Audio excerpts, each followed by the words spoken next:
দর্শক, আমি এখন আছি সবুজবাগে। এই জায়গাটা সোনারগাঁয়ে জেলায় অবস্থিত। আমার পাশেই দেখছেন এক নদী, মানে এটাই সেই নদী, মেঘনার নদীর সেই মোহনা এটাই। এই নদীতেই সবসময় ঘোলা পানি হয়ে থাকে। আর আমার সাথে আছে কিন্তু আমার বন্ধুরা আছেন, ফ্রেন্ড সার্কেল, এখানে সবাই আছেন, আর কিছু ওদিকে আছেন। একজন আমরা দেখতে পাচ্ছি এক গাছ নিয়ে উড়াউড়ি করতেছে আর কি। ওর বসার মতো একটা পজিশন কিন্তু তৈরি করে ফেলছে অলরেডি আমরা দেখতে পাচ্ছি। আর ওর পিছনে যিনি দাঁড়িয়ে আছেন উনি কিন্তু অপু সাহেব, পাশেই যিনি আছে উনি কিন্তু গাজী, অর্থাৎ আনোয়ার গাজী। আমার পাশে যিনি আছেন মিজান সাহেব। তা আমার যে ফ্রেন্ড এখানকার স্থানীয় বাসিন্দা, এখানে মূলত আজকে আসার উদ্দেশ্য হলো যে আমার যে ফ্রেন্ডটা আছে ওনার কিন্তু এখানে একটা বাগান বাড়ি রয়েছে। এই বাগান বাড়িতে আজকে আসা, আর এখানে আমাদের পিকনিকের একটা স্পট আমরা আজকে তৈরি করে নিয়েছি।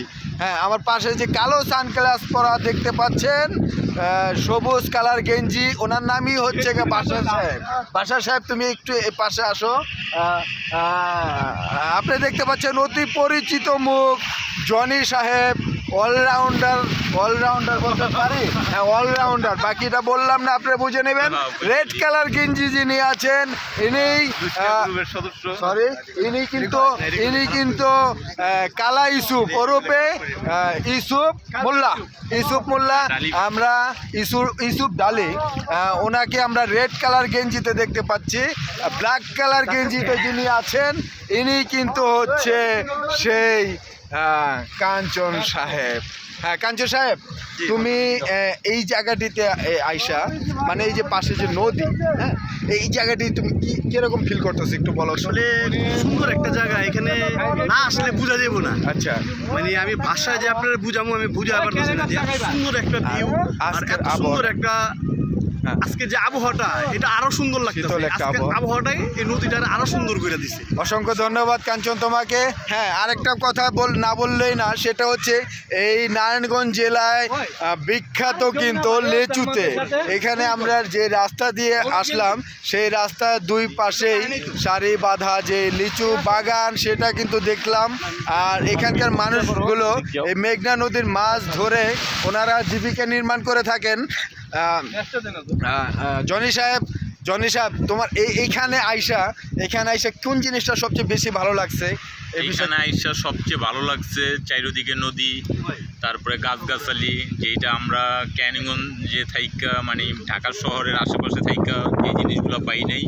আমাদের এইখানে আইসা সবচেয়ে ভালো লাগছে নদীর বাতাস এবং চারিদিকে জেলেরা মাছ ধরতেছে, চারিদিকে গরুর খামার বা অনেক টিলাবাড়ি, অনেক সুন্দর একটা জায়গা, সুন্দর একটা দৃশ্য। ধন্যবাদ জনি সাহেব তোমাকে। বাশার সাহেব নাই, অপু সাহেব আছে আমাদের এখানে। আচ্ছা অপু সাহেব, আজকে যে আমরা দুপুরে খাবার যে আয়োজন করছি, যদিও আমরা দুপুর পার করে ফেলছি, তো আজকে বিকালে খাবার আয়োজনটা কি করা হয়েছে এই বিষয়ে তুমি কিছু বলো। আলহামদুলিল্লাহ, আজকে বিকালে আমাদের বন্ধু বান্ধব বাড়ি বেড়া যেসব খাওয়ানোর আয়োজন করছে খুব সুন্দর, বললে ভাষা প্রকাশ করতে পারবেন না, মানে খুব বিভিন্ন সুন্দর আইটেম করা হয়েছে এদিকে। ধন্যবাদ অপু, তোমাকে অসংখ্য ধন্যবাদ। আমরা সবাই খুব আনন্দ এনজয় করতেছি। আর এখানে ইউসুফ মোল্লার থেকে আমাদের কিছু শোনার চেষ্টা করব এই জায়গার ব্যাপারে, এই জায়গা বা এই জায়গার পরিবেশ। ধন্যবাদ ইউসুফ সাহেব তোমাকে। আনোয়ার গাজী কিন্তু রয়েছেন আমার সামনে, আনোয়ার গাজীকে জিজ্ঞাসা করতে যাব, বন্ধু তোমার এই জায়গাটা কিরকম লাগতেছে?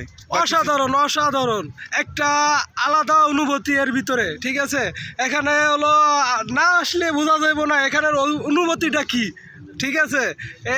আর কিছু বলার আমার নাই। ধন্যবাদ আনোয়ার গাজী তোমাকে, অসংখ্য ধন্যবাদ। আমরা বন্ধু বান্ধব সবাই এখানে আছি আর খুবই মজা করতেছি, খুব এনজয় করতেছি।